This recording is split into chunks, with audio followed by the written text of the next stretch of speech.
All right, Unit 2, Lesson 3, Part 2, which is page 2 of our notes.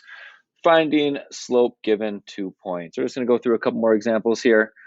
First one here, remember we are using y1 minus y2 over x1 minus x2.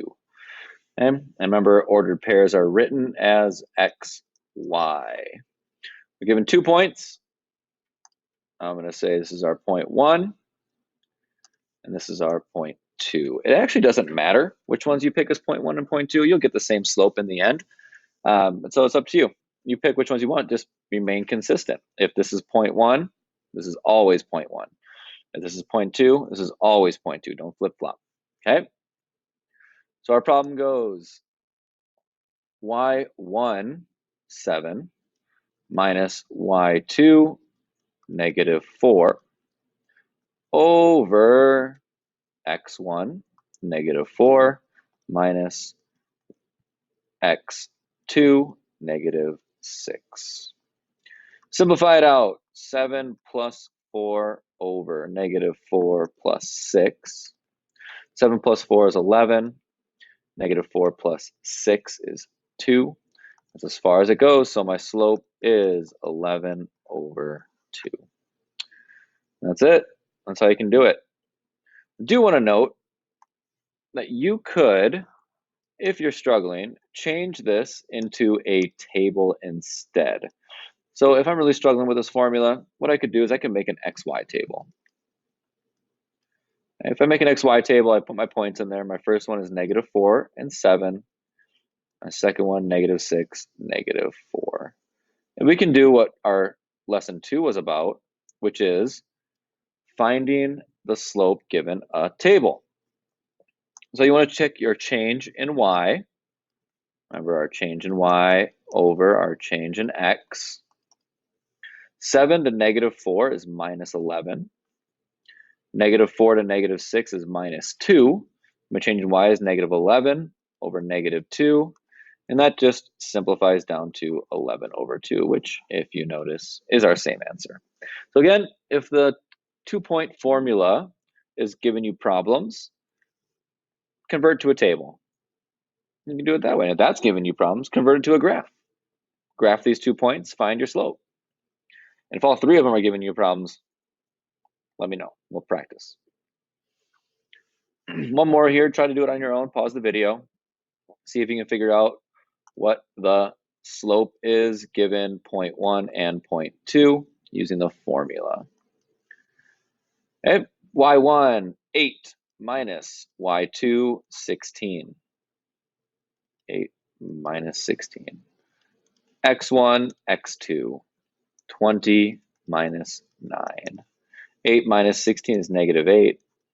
20 minus 9 is 11. And I can't reduce that anymore, so our slope is negative 8/11.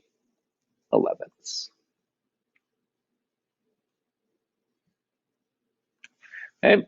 Last thing I want to talk about is 0 versus undefined. Remember when we talked about graphs? If I had a graph that looked like this, that would be undefined, vertical line. If I had a graph that looked like this, a horizontal line, that is a slope of 0. Undefined, slope of 0. And we want to see what that looks like as numbers. And you can see it as a graph. Let's see what it looks like as numbers. Again, you have point 1 and point 2. If I'm going too fast, pause the video, reverse, rewind, slow it down, all that kind of stuff. You can always rewatch. y1 minus y2 over x1 minus x2.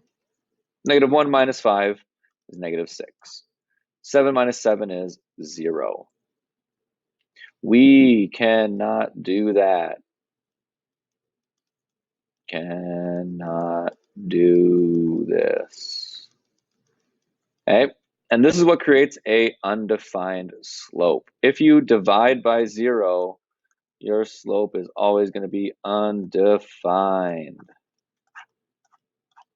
Okay? If you're divided by 0, you get an undefined slope. It would be a vertical line on a graph. It goes through these points. It's still going to be a vertical line. That's not a slope. That's a wall. Okay, if I'm running and I'm running this way, and I run to this slope thinking I'm going to run uphill or downhill and have fun. Nope, I'm going to run right into that wall. I'm going to have a big old headache. Okay, can't run up that slope. Doesn't work. And lastly, y1 minus y2 over x1 minus x2. 2 plus 2 is 0. 8 minus 6 is 2. You can do this.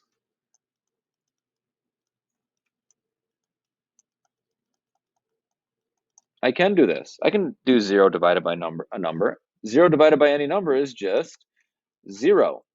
And that is a slope that would look like that. And again, if I am walking this way,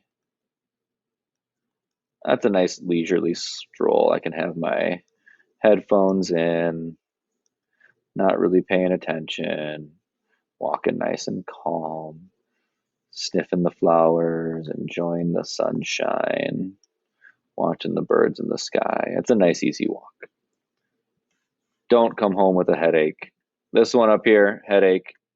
This one down here, no headache. And that's it. That's slope. Okay. Using the formula, y1 minus y2 over x1 minus x2. And again, it's not terribly complicated. It just means the second coordinate or the first coordinate. Any questions, comment? Let me know how you're doing. Reach out to me if you have any other questions.